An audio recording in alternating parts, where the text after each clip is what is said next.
You're listening to eLearn Chat, where talk is knowledge.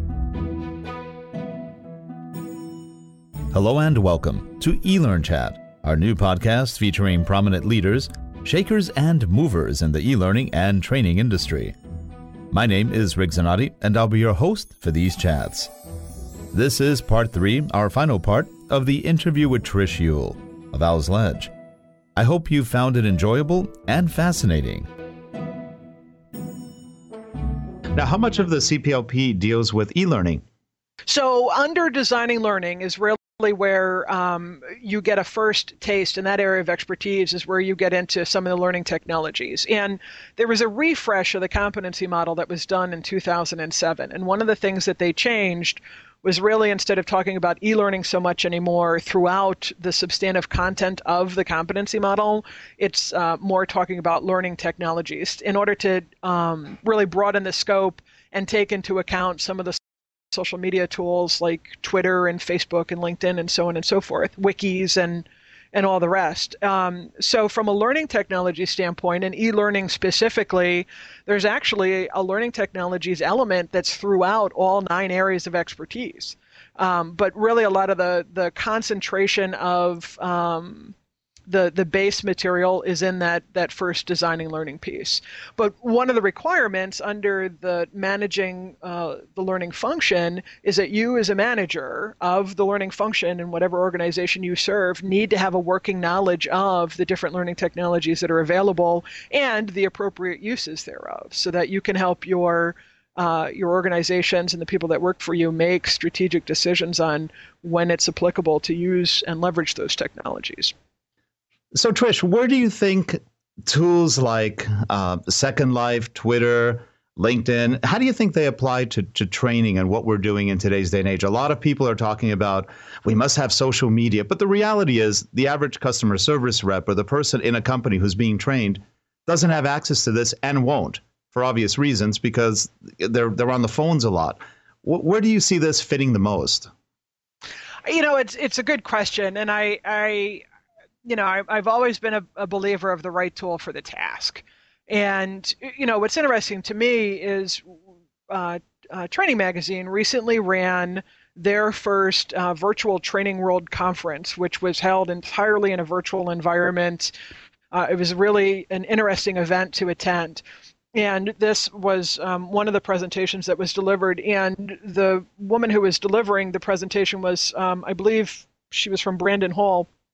And one of her slides, which was very interesting, that intrigued me, is that the social media applications are a lot more popular in other generations outside of the millennials. The millennials, also known as the Generation Y. Mm-hmm. People have a tendency of thinking that it's only the millennials that are using these tools. And what was interesting was that the dialogue that happened in that presentation was around people even outside of the boomers, beyond the boomers, and into the silent generation, the World War II generation, that they're using some of the social media applications because they want to stay in touch with their grandkids and their great-grandkids. Right. And so that's interesting to me. So the first thing, to answer your question, Rick, is it's got to be the right tool for the right task. It's not limited by generations, but I think it's certainly limited. Which tool you select is limited by the practicality of the application and the audience that you serve. I mean, this has been true of technology since the beginning of time. But the real change that's afoot in the world right now is that we're moving from a very me-focused society worldwide to a very we-focused society worldwide.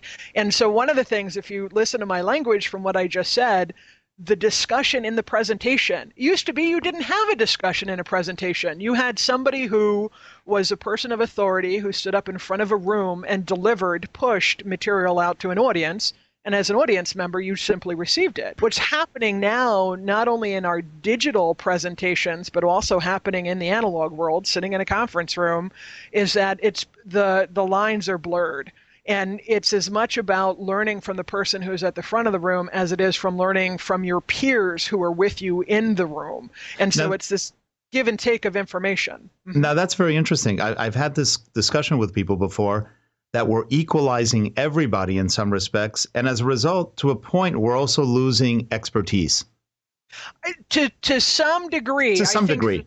to some degree, but there's more of you're right. There's more of that broad based, and we still. It's not that expertise doesn't have its place anymore. You just made my brain fire in a couple of different directions, so bear with me for a second here.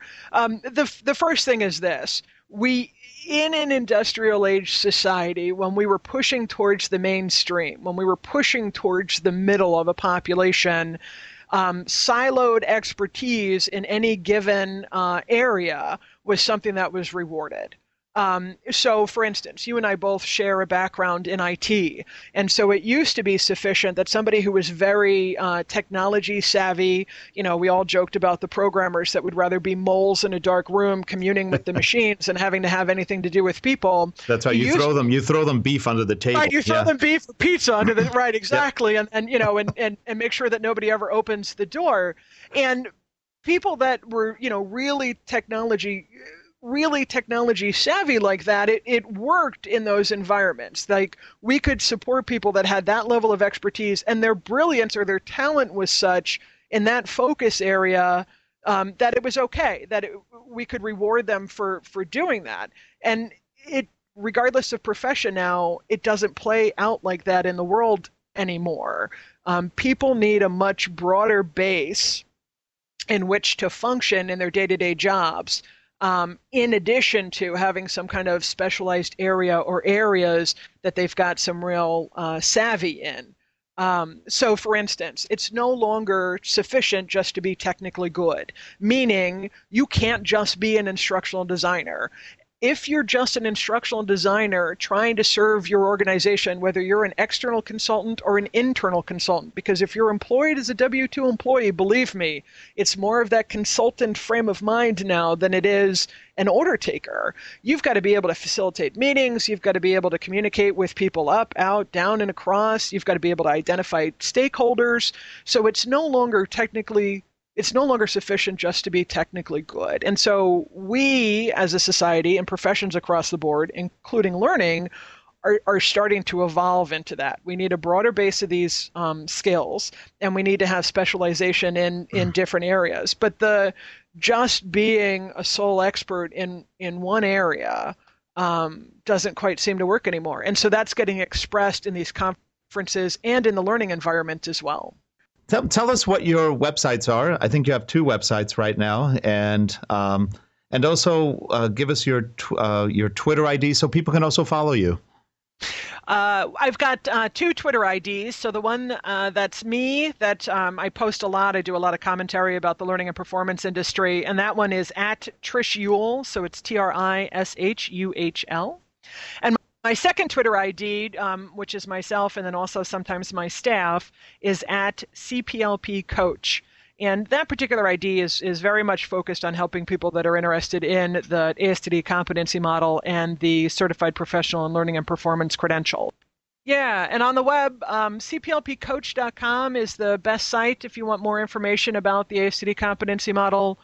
And about the CPLP, the credential, and the types of products and services that we offer.